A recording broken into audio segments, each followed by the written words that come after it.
अक्ष edu point में आपका स्वागत है। आज के इस वीडियो में हम पर्यावरण के एक महत्वपूर्ण चैप्टर जल से संबंधित कुछ महत्वपूर्ण प्रश्न लेकर आए हैं जो आपके विभिन्न परीक्षाओं में बार बार पूछे जाते हैं। इससे पहले हमने इसी चैप्टर की एक भाग पहले अपलोड कर चुके हैं। अगर आपने वो वीडियो नहीं देखी तो आप हमारे चैनल पर विजिट करके उसको देख सकते हैं। चलो शुरू करते हैं आज की क्लास। आज की क्लास का पहला प्रश्न है, सूखाग्रस्त कर्नाटक के होलकुंटी पंचायत को कुएं तालाबों में पानी को सुनिश्चित करने वाली स्वयंसेवी संस्था कौन सी है? तो इसका सही उत्तर होगा ऑप्शन ए, भीमा संघ। भीमा संघ बच्चों द्वारा बनाई हुई एक संस्था है जो कि जल संरक्षण के लिए कार्य करती है। चलो नेक्स्ट। राजस्थान में वर्षा जल के घरेलू संग्रहण हेतु बनाए जाने वाले परंपरागत गड्ढों को क्या कहा जाता है? तो इसका सही उत्तर होगा ऑप्शन 3, टांका। ठीक है, इससे पहले हमने पिछली वाली क्लास में देखा था बावड़ी। बावड़ी किसको कहा जाता है? बावड़ी कहा जाता है सीढ़ीनुमा झील को या कुओं को, जो कि वर्षा के जल को संरक्षण करके उनमें जल भरा जाता है और बाद में उस जल का उपयोग किया जाता है। इसी प्रकार जो टांका है वो घरेलू उपयोग के लिए वर्षा के जल को संरक्षण किया जाता है टांका में और बाद में उसको उपयोग किया जाता है। चलो नेक्स्ट। अपशिष्ट अथवा वाहित मल संबंधी जल को किस रासायनिक पदार्थ से उपचारित किया जाता है? ऑप्शन ए फिटकरी, option 2 caustic soda, option 3 fluorine और ऑप्शन 4 उपयुक्त सभी। इसमें ऑप्शन 4 बिल्कुल सही होगा, उपयुक्त सभी। नेक्स्ट। जलकुंभी को तालाबों झीलों का शत्रु माना जाता है, इसलिए इसे किस गैस में प्रयुक्त किया जाता है? चलो, option 1 water gas, option 2 biogas, option 3 laughing gas और ऑप्शन 4 इनमें से कोई नहीं। तो इसका दूसरा वाला जो ऑप्शन है वो बिल्कुल सही होगा, बायोगैस। जलकुंभी को तालाबों और झीलों का शत्रु कहा जाता है। क्यों? क्योंकि ये तालाबों और झीलों को बहुत जल्दी भर देता है। जलकुंभी को बंगाल का आतंक भी कहा जाता है। इसका जो साइंटिफिक नेम है वो है आइकॉर्निया क्रेसिपिस। कई बार आपसे प्रश्न पूछा जाता है कि बायोगैस में गोबर के अलावा किस खरपतवार का उपयोग किया जाता है, उसका आप वैज्ञानिक नाम बताएं। तो आपको उसका उत्तर देना होगा आइकॉर्निया क्रेसिपिस। चलो नेक्स्ट। पानी के खेल से संबंध है। ठीक है, इसमें जो आपका ऑप्शन दूसरा है वाटर पार्क, आपने देखे होंगे, आप इसके बारे में अच्छी तरह से जानते होंगे। ठीक है, ये वाला ऑप्शन इसका बिल्कुल सही होगा। नेक्स्ट। केंद्रीय जल प्रदूषण नियंत्रण बोर्ड का गठन कब हुआ? तो इसका जो सही उत्तर होगा वो होगा ऑप्शन 4 1974। नेक्स्ट। पर्यावरण सुरक्षा अधिनियम कब बनाया गया? तो इसका ऑप्शन सही होगा ऑप्शन 3 1986 में। नेक्स्ट। गांव में सिंचाई के कौन से साधन हैं? अब इसमें देखो कुछ ऑप्शन दिए हुए हैं, नहर, नदी, नलकूप।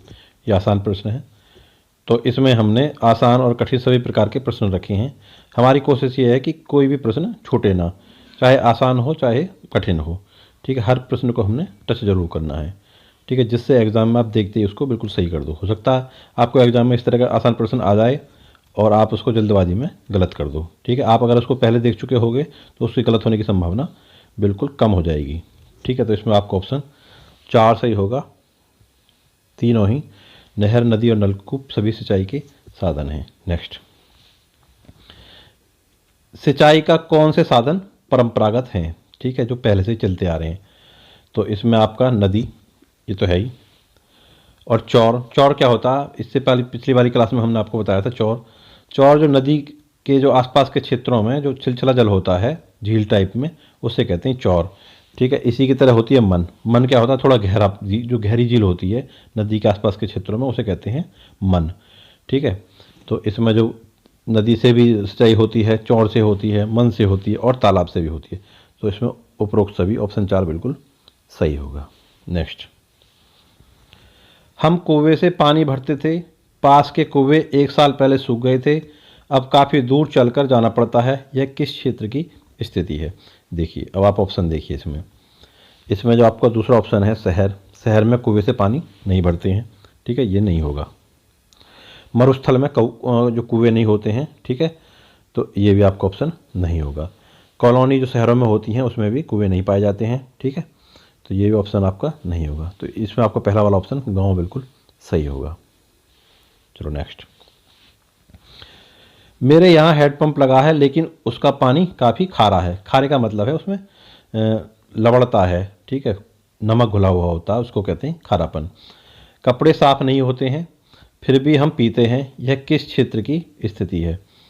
तो इसमें जो आपका ऑप्शन ए है निम्न भूमिगत जल क्षेत्र, ये सही होगा। नेक्स्ट। कौन सा सतही जल का स्रोत नहीं है?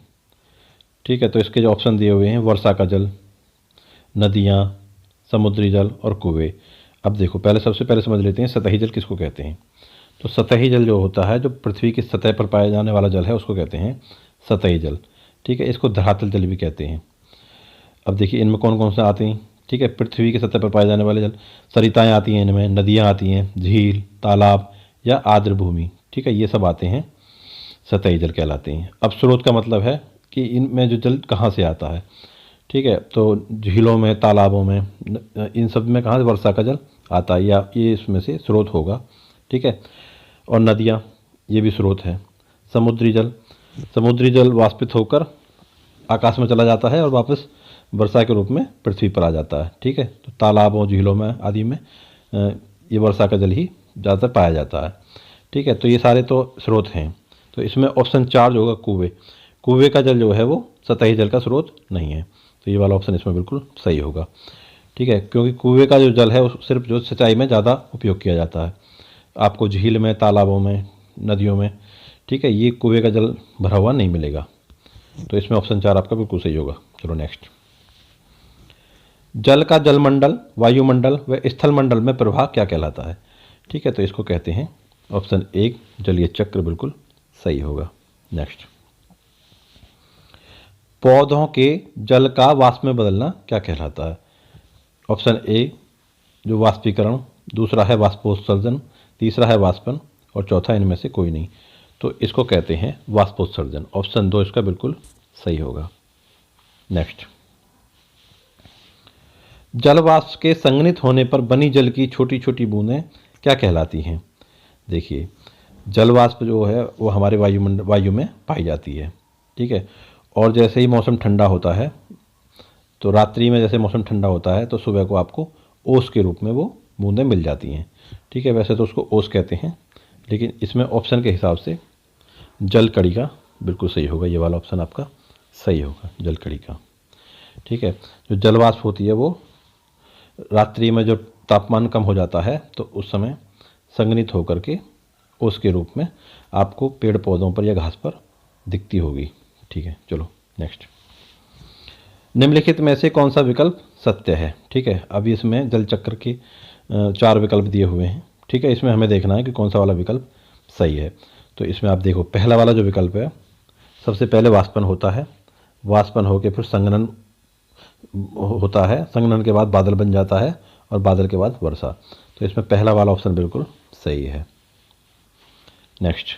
जल चक्र के अनवरत चलने का कारण है। तो इसमें जो आपका पहला ऑप्शन है सूर्य की ऊष्मा का जल को ऊष्मित करना, यानी कि सूर्य की जो ऊष्मा है जल को गर्म कर देती है।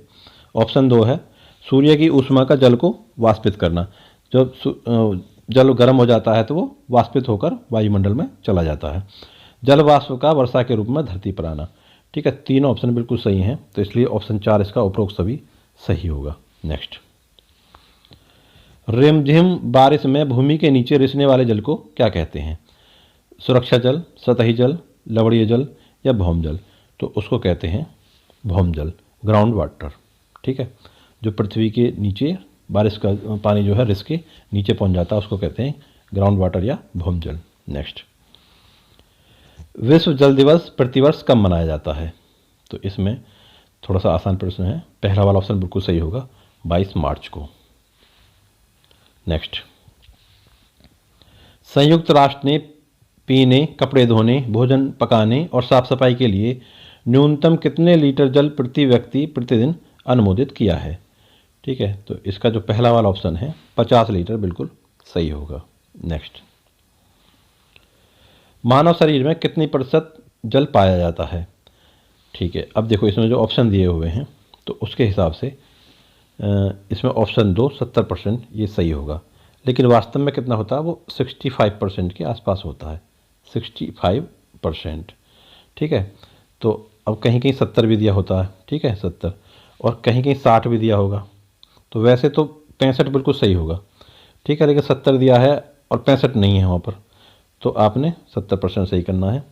ठीक है, और 70 भी नहीं है ऑप्शन में, 65 भी नहीं है, 60 है, तो फिर आपने इस पर टिक करना। और पिछले क्लास में आपने एक प्रश्न देखा था कि मनुष्य के रक्त में कितनी प्रतिशत जल पाया जाता है, तो उसका जवाब था 79 से 80%, यानी 79 से 80% के बीच में मनुष्य के रक्त में जल पाया जाता है। नेक्स्ट, निम्न में से किस में जल का प्रतिशत अधिक होता है, तो इसमें ऑप्शन दिए हुए हैं टमाटर, सूखे अनाज, आलू, अंडे। तो ऑप्शन के हिसाब से टमाटर में सबसे ज़्यादा जल पाया जाता है बाकी तीनों की अपेक्षा, पहला वाला ऑप्शन सही होगा। नेक्स्ट, हमारे शरीर में सभी कोशिकीय प्रक्रियाएं किस माध्यम से होती हैं, तो इसमें आपका ऑप्शन 2 जल बिल्कुल सही होगा। सभी कोशिकीय प्रक्रियाओं के लिए उत्तरदायी कौन होता है, जल होता है। नेक्स्ट, जल के संबंध में कौन सा कथन असत्य है, चारों ऑप्शन हम एक बार पढ़ लेते हैं। स्थलीय जीवों को जीवित रहने के लिए शुद्ध जल चाहिए, ये बिल्कुल सही है।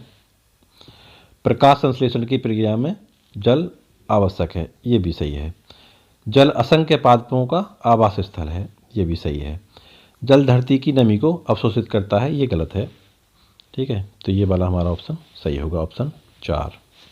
नेक्स्ट, कौन सा कारक पौधों के ऊतकों में उपयुक्त दबाव बनाकर उनके आकार को बनाए रखने में मदद करता है। ठीक है, तो इसमें करता है ऑप्शन ए जल, इसका बिल्कुल सही होगा। नेक्स्ट, ऐसा कौन सा सर्वव्यापी विलायक है जो अपने में ऑक्सीजन को भी घोल सकता है। ठीक है, तो ऐसा है जल, पहला वाला ऑप्शन इसका बिल्कुल सही होगा। ठीक है, अब जल का जो मॉलिक्यूलर फॉर्मूला होता है वो H2O होता है, तो इसमें जो ऑक्सीजन है ये ओ, ये वाला ओ जो है ये ऑक्सीजन है। ठीक है, तो इसमें ऑलरेडी ऑक्सीजन घुली होती है जल में। चलो नेक्स्ट, अपने किस गुण के कारण जल का प्रयोग कार, बसों और ट्रकों के रेडिएटर में होता है। यह सर्वव्यापी विलायक है, जल्दी ठंडा व गर्म होता है, वाष्पीकरण द्वारा ठंडक लाता है, मौसम का प्रभाव बंद करता है। तो इसमें आपका ऑप्शन 2 बिल्कुल सही होगा, जल्दी ठंडा व गर्म होता है। रेडिएटर को ठंडा करने के लिए ही जल उसमें डाला जाता है। नेक्स्ट, घरों, ऑफिसों में इस्तेमाल कूलरों में प्रयुक्त जल द्वारा किस प्रक्रिया से ठंडक उत्पन्न होती है। ठीक है, तो जो कूलर होता है वो जल को वाष्पीकरण कर देता है। ठीक है, जल वाष्प में परिवर्तित कर देता है, ऑप्शन 3 इसका बिल्कुल सही होगा। नेक्स्ट, पृथ्वी पर उपस्थित कुल जल का कितनी प्रतिशत जल अलवणीय है। अलवणीय का मतलब है जिसमें नमक ना हो, खारा ना हो। ठीक है, तो ऐसा है सिर्फ 3%, ऑप्शन 2 इसका बिल्कुल सही होगा। बाकी जो 97% है वो खारा जल है जो महासागरों में या सागरों में पाया जाता है। निम्नलिखित में से कौन सा कथन सही है। जल एक यौगिक है, ये कथन बिल्कुल सही है। ठीक है, यौगिक कैसे होता है, इसका जल का जो मॉलिक्यूलर फॉर्मूला होता है वो H2O होता है, अभी हमने आपको बताया था। ठीक है, इसमें 2 परमाणु हाइड्रोजन के हैं और 1 परमाणु ऑक्सीजन का है। तो यौगिक की जो परिभाषा होती है, जब 2 या 2 से अधिक अलग अलग प्रकार के परमाणु मिलकर कोई भी पदार्थ बनाते हैं उसको यौगिक कहते हैं। ठीक है, तो इसमें आप देखिए 2 परमाणु हाइड्रोजन के हैं और 1 परमाणु ऑक्सीजन का है। ठीक है, ये मिलकर बना रहे हैं एक पदार्थ H2O जिसे जल कहते हैं। ठीक है, इसलिए जल एक यौगिक हुआ इस हिसाब से। चलो, इसमें पहला वाला ऑप्शन सही हो गया। 4 डिग्री सेंटीग्रेड पर जल का घनत्व सर्वाधिक होता है, ये भी बिल्कुल सही है। जल एक अच्छा विलायक है, हाँ सर्वव्यापी विलायक, उसका भी हमने पहले ही पढ़ा था। ठीक है, ये भी सही है। तो इसमें A, B, C तीनों सही हैं, ऑप्शन 4 इसका बिल्कुल सही होगा। नेक्स्ट, राधा एक बर्फीले स्थान पर भ्रमण करती है जहाँ वह देखती है कि कुछ लोग बर्फ में छिद्र करके मछली पकड़ने का प्रयास कर रहे हैं। ऐसी घटना क्यों संभव हो पाती है, बताइए। ठीक है, तो इसमें ऑप्शन पढ़ लेते हैं। सतह पर बर्फ जमा होता है लेकिन अंदर जल द्रव की अवस्था में ही होता है। ठीक है, ऑप्शन 2 है बर्फ में मछली जमी हुई होती हैं, और तीसरा है विभिन्न मछलियाँ शीत निद्रा में बर्फ में होती हैं। ठीक है, तो इसमें जो है दोनों ऑप्शन गलत हैं नीचे वाले। पहला वाला ऑप्शन बिल्कुल सही है, तो इसमें ऑप्शन 1 बिल्कुल सही होगा। नेक्स्ट, मोहन देखता है कि उसकी कक्षा में शिक्षक आर्द्रता को मापने वाले यंत्र का रेखाचित्र दिखा रहे हैं। निम्नलिखित में से वह कौन सा यंत्र होता है? ठीक है, तो आर्द्रता या नमी नापने वाला जो यंत्र होता है उसे कहते हैं हाइग्रोमीटर। तो ऑप्शन 3 इसका बिल्कुल सही होगा। नेक्स्ट, निम्नलिखित में से कौन सा कथन सही है? ठीक है, तो 2 कथन दिए हैं, दोनों को हम पढ़ लेते हैं। तो इसमें कथन ए है, धरातल पर पाए जाने वाला अधिकांश जल हमारे लिए उपयोगी नहीं है। ये बिल्कुल सही बात है, क्योंकि 97% जल तो सागर या महासागरों में पाया जाता है जो कि खारा है। ठीक है, तो हमारे लिए उपयोगी नहीं है। जल वायुमंडल में भाप व आर्द्रता के रूप में पाया जाता है। दोनों ही बिल्कुल सही हैं। ठीक है, तो ए और बी दोनों सही हैं, तो इसमें आपका ऑप्शन 3 बिल्कुल सही होगा। नेक्स्ट, शिक्षक कक्षा में मृत सागर के विषय में बताते हैं। निम्नलिखित में से कौन सा कथन मृत सागर के विषय में सही है? मृत सागर में लवणता सर्वाधिक होती है। ये बिल्कुल सही है। ऑप्शन बी है, मृत सागर में लोग डूबते नहीं हैं। ठीक है, ये भी सही है। मृत सागर की लवणता 300 ग्राम प्रति लीटर लगभग है। ठीक है, ये भी सही है। मृत सागर क्या है? मृत सागर एक खारे पानी की झील है। कहाँ पर? ये इजराइल फ़लस्तीन के बॉर्डर पर है। ठीक है, इजराइल फ़लस्तीन और जॉर्डन के बॉर्डर पर, उनके बीच में। ठीक है, तो इस हिसाब से ऑप्शन इसमें 4 बिल्कुल सही होगा, ए बी सी। नेक्स्ट, पृथ्वी पर उपस्थित समस्त जल स्रोतों में जल का कितना प्रतिशत जल हमारे लिए अनुपयोगी है? ठीक है, तो अभी अनुपयोगी के बारे में वो कह रहे हैं। ठीक है, तो इसमें आपका ऑप्शन 3 99% जल जो है हमारे लिए अनुपयोगी है। ऑप्शन 3 बिल्कुल सही होगा। सिर्फ 1% जल ही हमारे लिए उपयोगी है। ठीक है, तो ये थी आज की क्लास। अगर क्लास आपको अच्छी लगी हो तो वीडियो को लाइक कर दें और चैनल को सब्सक्राइब कर दें। ठीक है, पर्यावरण से संबंधित और जो अगले चैप्टर हैं या अभी जल के चैप्टर से ही और भी वीडियो भी आएंगे। ठीक है, और जब इसके बाद फिर अन्य चैप्टर से भी लगातार वीडियो आपको मिलते रहेंगे। मिलते हैं अगले वीडियो में, तब तक के लिए नमस्कार।